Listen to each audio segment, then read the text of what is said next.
عبادت کی تقسیم علماء کرام نے کی ہے کہ عبادت کی اقسام کتنی ہیں۔ سب سے پہلی عبادت کی قسم ہے عبادت قلبی، وہ عبادت جس کا تعلق ہمارے دل کے ساتھ ہے۔ اگر آپ کو یاد ہو تو گزشتہ جمعہ وہ سارے کا سارا عبادت قلبی پر ہے، یعنی دل کے معاملات جتنے بھی ہیں، دل کے اندر تقوی کی دولت ہونا، دل کے اندر اخلاص کی دولت ہونا، ان ساری عبادات کا تعلق عبادت قلبی سے ہے۔ دل کے اندر اللہ رب العزت کا ذکر کرنا، اس کی کائنات کے اندر غور و فکر کرنا، قرآن کی آیات کے اندر تدبر کرنا، تفکر کرنا، ان سب عبادات کا تعلق عبادت قلبی کی طرف ہے، جس کے بارے میں نبی پاک صلی اللہ علیہ وسلم نے ارشاد فرمایا کہ ان اللہ لا ينظر الى صورکم ولا اجسامکم، کہ اللہ تمہارے چہروں کی طرف نہیں دیکھتا، تمہاری صورتوں کی طرف نہیں دیکھتا، تمہاری ظاہری حیت کی طرف نہیں دیکھتا، بلکہ اللہ کس طرف دیکھتا ہے؟ وَلَٰكِن يَنظُرُ إِلَىٰ قُلُوبِكُمْ، اللہ تمہارے دلوں کے اندر دیکھتا ہے، تمہارے دلوں کی طرف دیکھتا ہے کہ یہ جو دل ہے اس کے اندر کیا ہے۔ تو پہلی عبادت کی قسم عبادت قلبی۔ دوسری قسم عبادت کی جسے عبادت لسانی بھی کہتے ہیں یا عبادت قولی بھی کہتے ہیں۔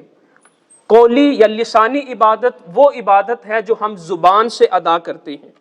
اب زبان سے اللہ رب العزت کا ذکر کرنا، اس کی تسبیح بیان کرنا، اس کی تحمید اور تحلیل بیان کرنا، اور اللہ رب العزت سے دعا کرنا، اسے پکارنا، مناجات اس سے کرنا، اس کی نعمت پر شکر بجا لانا، اور اسی کے ساتھ ساتھ اپنے مسلمان بھائی کی عزت کا دفاع کرنا، یہ بھی لسانی عبادت ہے۔ یعنی جہاں اللہ کا ہم ذکر کرتے ہیں، اس کے قرآن کو پڑھتے ہیں، قرآن کی تلاوت کرتے ہیں، یہ عبادت ہے۔ لیکن اس کے ساتھ ساتھ نبی مکرم صلی اللہ علیہ وسلم کی حدیث پاک کے اندر بھی آیا کہ اپنے مسلمان بھائی کی عزت کا دفاع کرنا، اس کی عزت کو پروٹیکٹ کرنا، یہ بھی لسانی عبادات میں سے ہے۔ اپنی زبان سے دوسروں کو اذیت نہ دینا، یہ بھی لسانی عبادات کے اندر آتا ہے۔ اور نبی پاک صلی اللہ علیہ وسلم نے ایک مسلمان کی تعریف ہی یہ کی کہ مسلمان وہ ہے جس کی زبان اور ہاتھ سے دوسرے لوگ محفوظ رہیں۔ یہ لسانی عبادات کے اندر یہ چیزیں آتی ہیں۔ تو جہاں ہم اللہ رب العزت کی نام کی مالا جپیں، اس کی حمد بیان کریں، اس کی تسبیح بیان کریں، اس کی توصیف اور مدح سرائی بیان کریں، وہیں پہ ہماری لسانی عبادت کا ایک پہلو یہ بھی ہے کہ ہم اپنی زبان سے اچھی بات کہیں۔ حضور نے فرمایا اچھی بات کہنا یہ بھی صدقہ ہے، لوگوں کو بلائی کی طرف بلانا یہ بھی صدقہ ہے، یہ بھی عبادت ہے، برائی سے منع کرنا یہ بھی عبادت کے اندر آ جائے گا۔ تو یہ ساری کی ساری عبادات وہ لسانی اور قولی عبادات کے اندر آ جائیں گی۔ خصوصاً آج کے دور کے اندر جو ہر مسلمان کا بنیادی فرض ہے، امر بالمعروف و نہی عن المنکر، کہ بلائی کی طرف لوگوں کو بلانا اور برائی سے منع کرنا، یہ ہمارا بنیادی فریضہ ہے۔ اور اسی فریضے کی بنیاد پر اللہ رب العزت نے ہمیں سابقہ امتوں پر فضیلت بخشی ہے۔ قرآن مجید کے اندر آیا کہ کنتم خیر امہ اخرجت للناس، تم لوگوں میں سب سے بہترین امت ہو جو لوگوں میں ظاہر ہوئی، اور تمہاری خاصیت یہ ہے کہ تامرون الناس بالمعروف وتنہون عن المنکر، کہ تم لوگوں کو بلائی کا حکم دیتے ہو اور انہیں برائی سے منع کرتے ہو،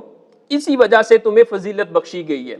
تو یہ فریضہ ہم بھول چکے ہیں جس کے متعلق نبی پاک صلی اللہ علیہ وسلم نے فرمایا، اور قسم کھا کر فرمایا، کہا اللہ کی عزت کی قسم، تم یہ فریضہ انجام دیتے رہو گے، اللہ راضی رہے گا، اور اگر تم نے اس فریضے سے کوتاہی برتی تو پھر ایک وقت آئے گا کہ اللہ کی طرف سے عذاب بھی آئے گا، اور تم اللہ کی بارگاہ میں دعائیں کرو گے لیکن اللہ تمہاری دعاؤں کو قبول نہیں کرے گا۔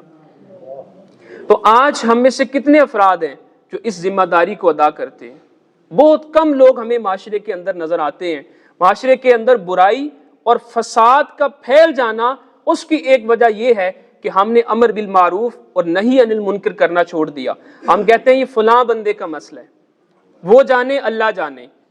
یاد رکھیے کہ جب عذاب آتا ہے تو پھر اس میں پارسا لوگ بھی آ جاتے ہیں۔ شعب الایمان کی وہ حدیث پاک کہ اللہ رب العزت نے سابقہ امتوں میں سے کسی امت پر، کسی بستی پر جبریل کو حکم ارشاد فرمایا کہ اس بستی پر عذاب نازل کیا جائے اور اس بستی کو اٹھا کر زمین پر پلٹ دیا جائے اور اسے تہس نہس کر دیا جائے۔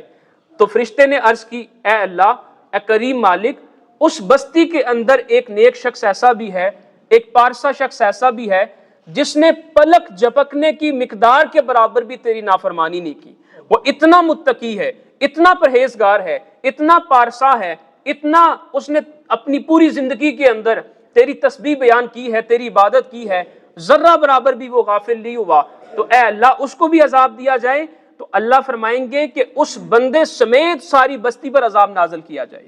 اسے زمین سے اٹھا کر فضا کے اندر بلند کیا جائے اور واپس زمین پر پٹخ دیا جائے۔ وجہ یہ ہے کہ جب مخلوق پوری بستی گناہوں کے اندر مبتلا تھی، وہ منکرات کے مرتکب ہو رہے تھے، یہ بندہ اپنی تسبیح پہ اللہ کی تسبیح بیان کر رہا تھا، پاکی بیان کر رہا تھا، انفرادی عبادت کے اندر مشغول تھا، اس نے فریضہ ادا نہیں کیا، باقی مخلوق کو وہ اللہ کی عبادت کی طرف نہیں لے کر آیا۔ تو یہ چیز بھی ہے لسانی عبادات میں امر بالمعروف اور نہی عن المنکر کا فریضہ، جسے ہم بھول چکے ہیں، واپس اپنانے کی ضرورت ہے۔ تیسری قسم ہے، پہلی عبادات قلبی، دوسرا لسانی، تیسرا عبادات بدنی، وہ عبادات جس کے اندر ہم اپنے بدن کو مشقت کے اندر ڈالتے ہیں، اپنے جسم کو استعمال کرتے ہیں، اسے جسمانی عبادات بھی کہا جاتا ہے، یہ عبادات بدنی، جیسے نماز، اس کی آپ حیت کو دیکھیے، قیام کرنا، رکوع کرنا، سجدہ بجا لانا، اللہ رب العزت کے گھر کا طواف کرنا اور سعی کرنا اور روزہ رکھنا، یہ ساری کی ساری عبادات ان کا تعلق جسم سے ہے، یہ جسمانی عبادات ہیں۔